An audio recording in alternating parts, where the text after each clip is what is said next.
Welcome all of you, my dear student. Today we are going to learn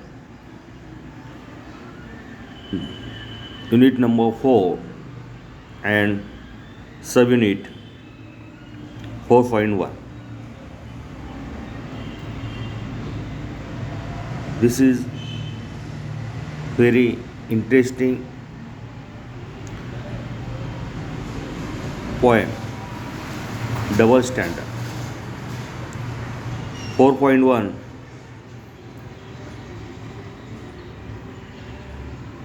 Open your book, page number 88.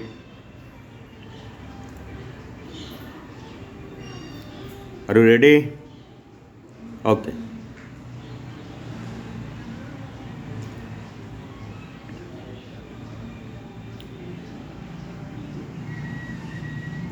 Listen carefully, line to line. First stanza. The poet says that when I wake up late, I am getting very lazy. When you wake up late, it is alarm that's crazy. बघा, बरेच शब्द आपल्या सगळ्या ओळखीचे आहे. जे नवीन शब्द येतात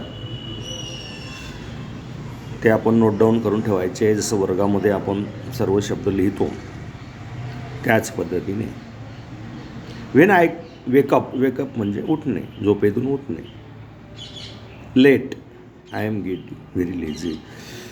लवकर उठे लवकर निजे.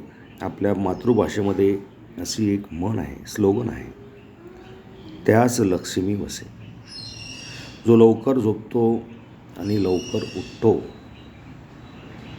त्याच सरस्वती लक्ष्मीचं दर्शन होत असतं, अशी आपल्या बोलीभाषेमध्ये म्हण आहे. त्याचाच अर्थ या कवितेमध्ये आपल्याला या ठिकाणी बघायला मिळतो की लवकर नेजे म्हणजे काय, तुम्ही लगेच 6-7 वाजेशी झोपायचं असं नाही. वेळेच्या आत झोपायचं. कमीत कमी 8 ते 10 तास आपली झोप होईल अशा पद्धतीने आणि लवकर उठायचं. तुम्हाला सांगितलं आहे की दिनचर्या वर्गामध्ये कशी बऱ्याच तासाला आपण चर्चा करत असतो की आपली दिनचर्या कशी असावी. When I wake up late, I am getting very lazy. मी जर उशिरा उठलो तर मी आळशी. When you wake up late, it is alarm crazy. Alarm म्हणजे तो घड्याळाचा जी बेल असते ती.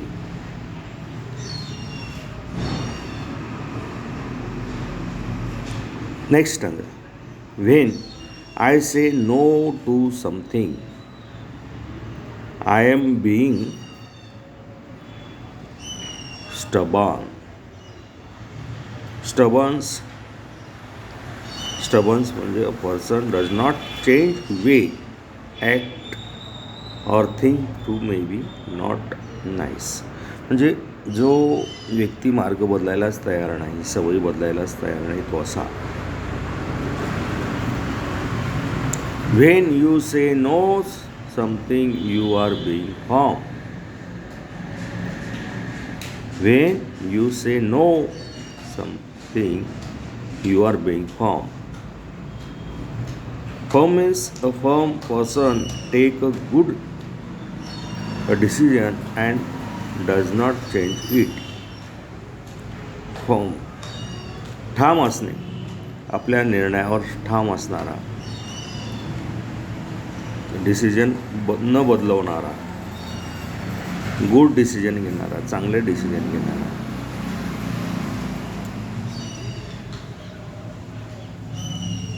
When you say something, you are being firm. When I raise my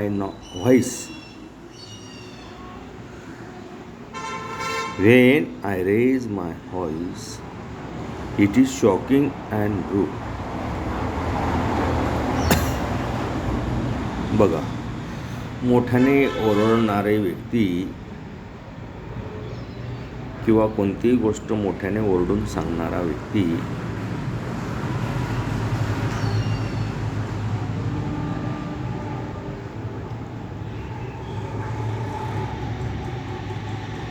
हा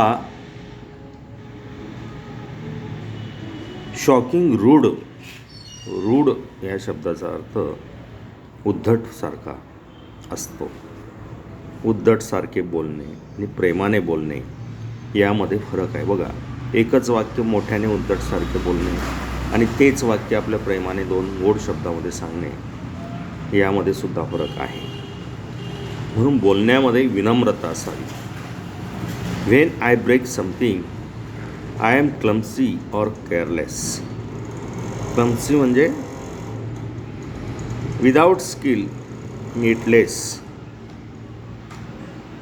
त्याच्याजवळ कोणत्याच प्रकारचं स्किल नसलेला, नीटनेसपणा, व्यवस्थितपणा नसलेला. When I break something I am clumsy or. When you break something it sleep you helpless. When do something wrong. When I do something wrong,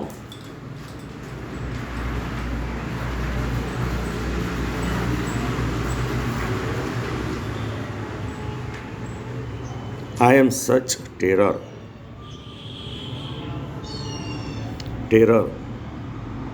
It means a person who gives great trouble. त्रास देणारा व्यक्ती, अडथळे आणणारा व्यक्ती, terror. When you do something wrong, it is forgivable error. Forgivable, it something is forgivable is not serious and one can stop being angry about it. Error सुद्धा या शब्दाचा अर्थ मिस्टेक, एखादी चूक होणे, एरर, फॉरगिवेबल एरर. तर विद्यार्थी मित्रांनो, या प्रत्येक स्टांजामध्ये कवीने चांगलं आणि वाईट याला डबल स्टँडर्ड, दोन्ही गोष्टीचा उल्लेख केला आहे. अलग लक्षामध्ये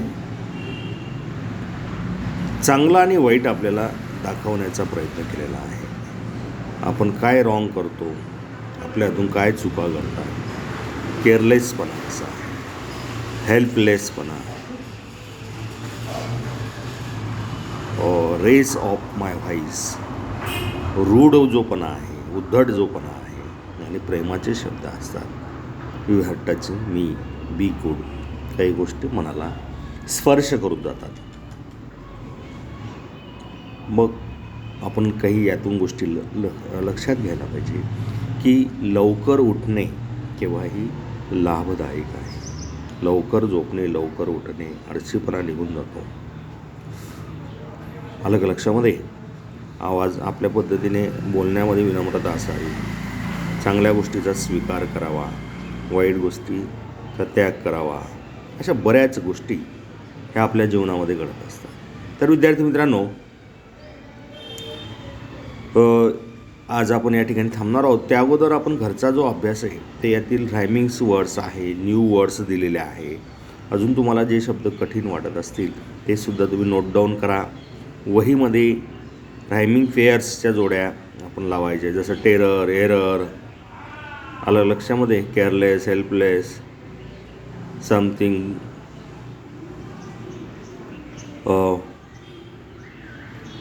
या ठिकाणी अजून बघा क्रेझी, लेझी, असे जे शब्द आहे ते आपण आपल्या वहीमध्ये नोट डाऊन करायचे आहे आणि रोजचा अभ्यास रोज करायचा आहे.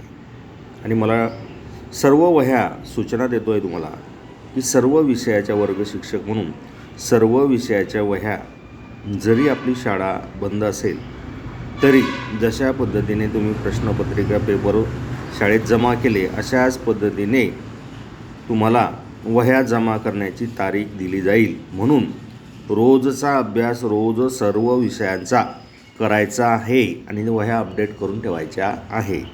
आपले सूचना संपली. विद्यार्थी मित्रांनो, आपण याच ठिकाणी आज थांबणार आहोत. पुढच्या भागामध्ये we will see next part.